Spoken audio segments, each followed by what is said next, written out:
that a lot of things that we want to do, a lot of places we would like to go, a lot of things we would like to experience, and we just stop at but, and we build a case. In fact, I was reading something the other day that talked about but. It says but is an argument for our limitations, and when we argue for our limitations, we get to keep them.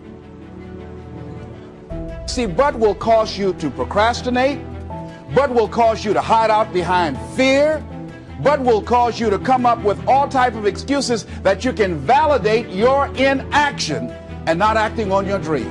And right now, more than ever, people need to look for ways to live their dream. People need to look for ways to make it on their own. There is no such thing as job security. There's no such thing as a storm-proof or tragic-proof life. There are no guarantees today, ladies and gentlemen. The illusion is gone. There was a time when we graduated from high school, you were told, go to college and get out, and you go and work for a corporation for 30 or 40 years. They'll give you a gold watch and you'll retire. Special announcement, that day is gone. That day is gone, never to return again. So instead of people living in fear, feeling stressed out, feeling powerless, feeling like victims, I think it should be a time that we need to begin to look at ways that we can become an active force in our own lives. Look at ways when we can decide to take charge of our own destiny. Look at ways when we can decide to design a life of substance and begin to truly live our dreams. And it's time for people to decide, I'm ready to get on with my life. Shake somebody's hand on your right and left. A guy named Bob May said, don't let nobody turn you around. Do that right quick. Now, you know, a lot of people say, I'm going to live my life one day when things get right. When I get all my bills paid. When I get my feet on the ground. I say, what have you been walking on? See, there are no problem-free moments. A guy named Dimples had a record one time called, If It Ain't One Thing, It's Another. And I say, if it ain't one thing, it's 12 others. Always something there to build a case on why you can't move on, why you can't grow to the next level, why you can't begin to manifest your greatness, why you can't begin to live life on your terms. Always something there to block you, to keep you where you are, and keep you from beginning to develop your true greatness. Always some fear. How do we handle it? And I'm saying that if you've been hiding out behind but, if you've been using the fact that you don't have enough money or you don't have the education, take it head on. Go get the education. I was saying to a guy the other day who was saying, I said, how old are you? He says, 47 years old. I said, your sister tell me that you can't read. He said, that's right. I said, why? Well, you know, I didn't go to school. I said, excuse me, how old are you? I'm 47. 47? Yes. And you can't read or write? Yes. Have you ever heard of adult school, adult education? Have you decided that you should learn how to read to begin to expand your world? Why are you using that as a racket? Why don't you decide now that you're going to expand your world, that if other people can learn, you could learn too? Well, it's hard for me. Have you been and sit in a class yet? Have you signed up yet? No, I haven't. See, a lot of people say no, ladies and gentlemen, to things, and they don't even know what they're saying no to. They haven't even challenged themselves. He hasn't even gone to sit into a class and say, teach me how to read. Instead, it's been easier for him to go through life, he thinks, trying to play a whole con game, pretending he knows how to do something that he doesn't know how to do. And you know what? Most of us go through life like that. Most of us go through life pretending that we're satisfied where we are, pretending that everything is okay, pretending that we don't have any special goals or ambitions or desires, when really deep down inside we do really want more. But if you look at our behavior, if you judge based upon what we do, that really will tell you some true stories about people, because you have to judge a tree by the fruit it bears, not the fruit that it talks about. See, a lot of people pretend that they want more out of life, but all you have to do is watch their actions. That will tell you something. So I used to pretend that I wanted to lose weight, but how could you tell I was pretending? Watch me when I have a piece of sweet potato pie. Let me get within walking distance of some peanuts, some potato chips. See, I was pretending that I really wanted to lose weight. No, you just watch what I eat. I tell you what I'm seriously committed to. People who tell you, oh yeah, one day I want to have a restaurant. See, they're pretending they want to go into business for themselves. They're not serious. How can you tell, Les? Watch their actions. Watch what they're doing. The proof is in the pudding. So if you want to do something, if you thought about something you want to do, take it head on. Decide that you're going to start looking at it, start doing research on it, start tackling it, start becoming involved in whatever and wherever it might lead you to begin to explore the possibilities in that particular thing that you're seeking so that you can begin to learn all you can about it. Decide that you're going to face it, that whatever shortcomings you have, that you're going to strengthen yourself there. Whatever training that's required, that you're going to go get that training, that you're going to get started right now. George Washington Carver would say, do what you can where you are with what you have and never be satisfied. S.B. Fuller used to say, and you heard Joe Dudley talk about, always strive to be more than that which you are. Yeah, don't get satisfied with yourself. Always know that wherever you are, you can enjoy more, that you deserve more. But most people, you know what they do? Most people go through life quietly and safely, tiptoeing to an early grave. Find out what it is you want and go after it as if your life depends on it. Why? Because it does. People that have found their passion, people that found the things that they love, people that have found the things that they can pour their lives into, those people live longer. I was in New York and I had to do a seminar at a special church, and a guy by the name of Reverend Johnny Youngblood. And I said, how is it that you were able to build this big housing facility and got all of the various community and religious groups together to have this dwelling for 2,000 residents that were once homeless? How were you able to take on this responsibility? Wasn't it overwhelming? He said, the kind of work I do, he said, it's in me. I've got to live what's in me. And I think that's everybody's desire in life. You've got to live what's in you. Life is just too short and unpredictable. But what do we say? But there'll always be tomorrow. Oh no. There's no guarantees you're going to show up tomorrow. There are a lot of people who were here yesterday that they're not here today. There are a lot of opportunities that were around yesterday. They're not here today. Oh, you can wait, but you know what Abraham Lincoln said? Well, good things might come to those who wait, but only the things that have been left over by those who hustle.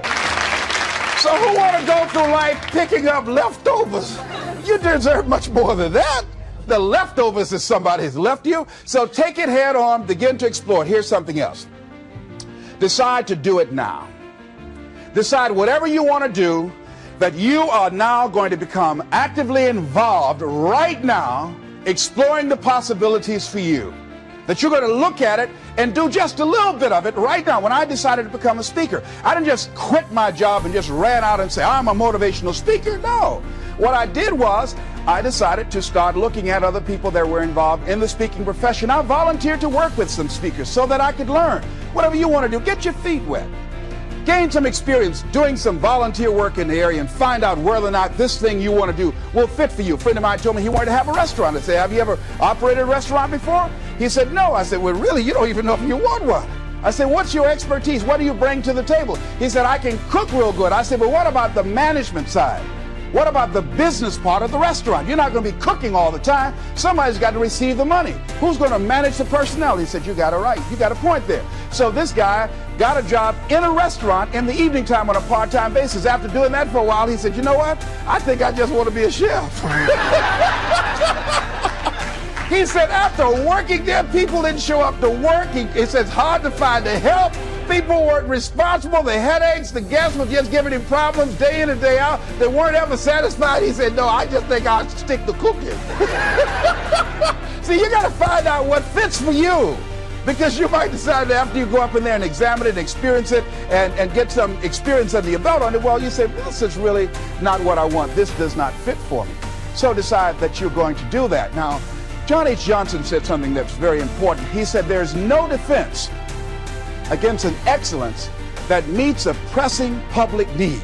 See, whatever you decide to do, look at it and find out what is it that I have that I could bring to the table that can begin to enable me to ensure that I could be successful in this. Where is the opening for you? There's room for you out here in the arena called life. There's room for you to come out and live your dream. Don't allow but to keep you in the corner or keep you up in the bleachers looking at life, being a spectator, not being a participant, making a difference in life.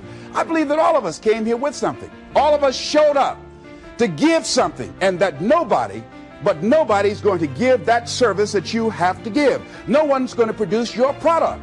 No one's going to write your book. No one's going to open your academy. No one's going to begin to create your daycare with a special curriculum to help to cultivate the high self-esteem in our children. That's your idea. And if you don't bring your idea out here, when you die, all of us will suffer because we've been deprived of your genius because you allowed but to keep you in the bleachers and not pursuing your greatness. You take it to your grave with you. And that's what most people do. I think that's why the guy said that many people die at age 21 and don't get buried until they're 65. They're walking dead. You can tell them by the way they walk. How they look in the face when they speak to you. I was giving a speech in this high school, and a lady came after school. She said, "Mr. Brown, I want to talk to you about my son." I said, "What is it?" She said, "He's not motivated."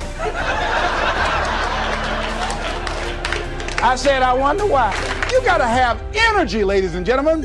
You got to have life. If you're excited about what you're doing, even in the area of selling, you know people don't buy because of logical reasoning. People buy because of your way of feeling. People don't like to be around dead people.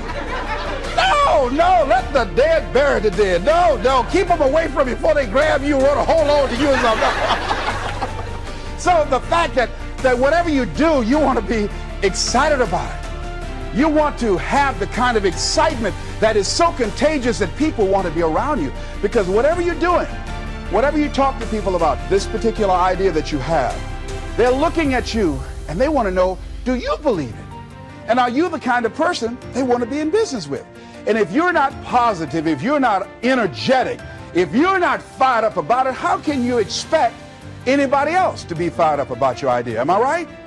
All right, repeat after me, please. I'm going to be fired up about my dream.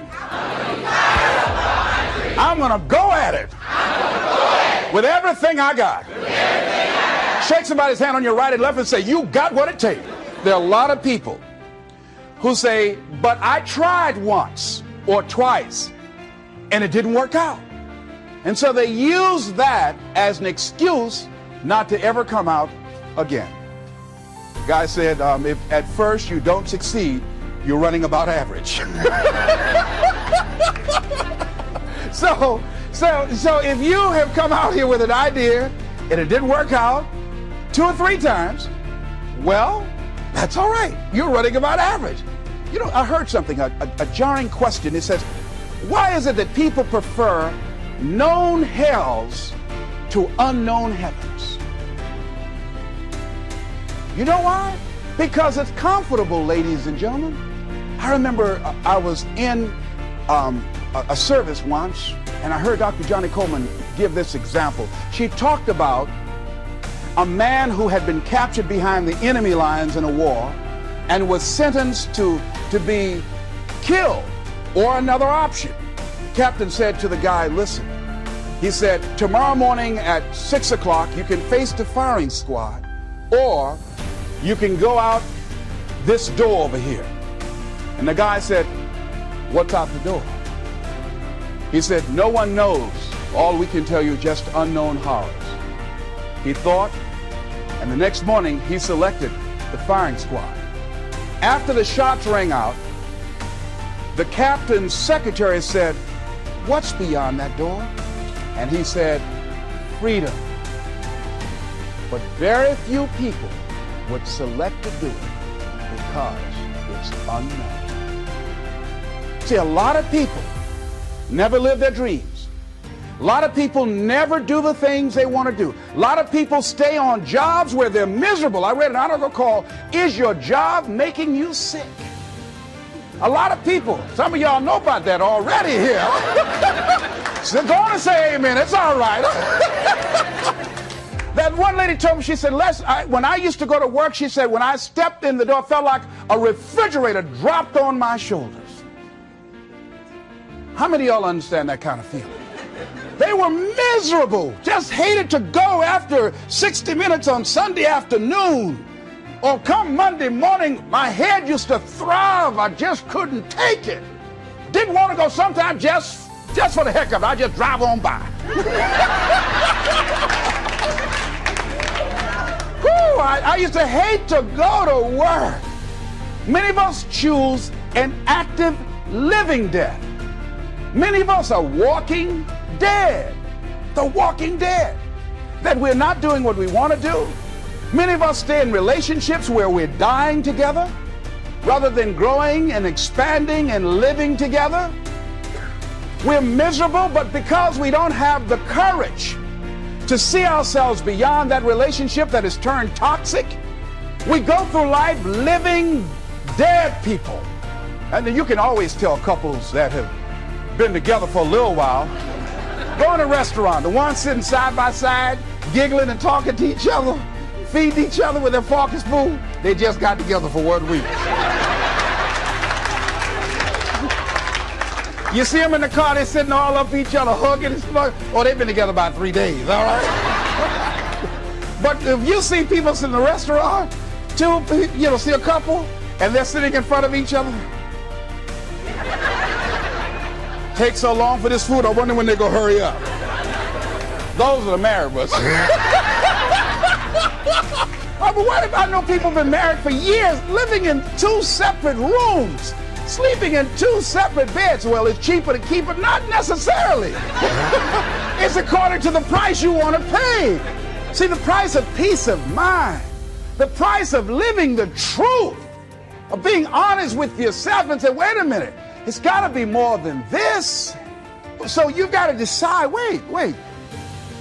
Even if things don't work out, even if I experience defeat or failure, that does not make me a failure. It's a difference between failing and being a failure. If things don't work out, if you don't produce the results you want, that's all. But don't confuse who you are with the results that you produce. I used to be a state legislator in Columbus, Ohio. And I remember once I was going to introduce some legislation on the floor, and after getting that legislation passed, a guy came up behind me, and he had some legislation that I opposed him on that. And I was about to stand up to debate this guy, and the guy next to me said, excuse me, don't debate that guy. Why? Do you know who that is? I said, no. It's Will Kosky from Toledo. It's a bad dude. He's a lawyer, Les. That man can debate. I don't care. I'm Les Brown, Mamie Brown's fault.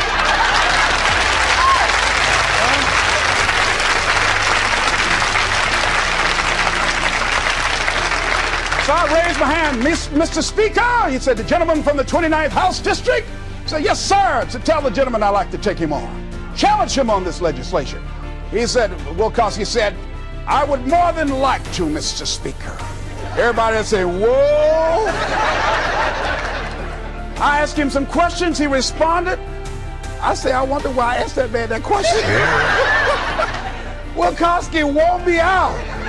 I mean, I was so embarrassed, I just limped back to my room with my yes, I can attitude. However, here's what I learned. When you win, see, if I win a debate, I win because of what I know. When I lose because of what I don't know. So I had to check out, what is it that I did not know? I wasn't prepared. I did not do enough research. I did not do my homework. So he handled me like he wanted to. So I came back again. I waited on some other legislation, did my homework, but he was more than able to take me out again. But pretty soon, each time it would become a little bit more difficult and a little bit more difficult. And the older guy said, would you argue in behalf of this legislation for me? I said, sure. I started volunteering to do work in the legislative committees for the older guys. I said, absolutely. And the more I did it, the better I became. And then people began to start respecting me. And when I would ask and say, Mr. Speaker, I'd like to speak on that bill, some guys' lips start trembling and stuff, like Jimmy. Wait a minute, is there anything wrong?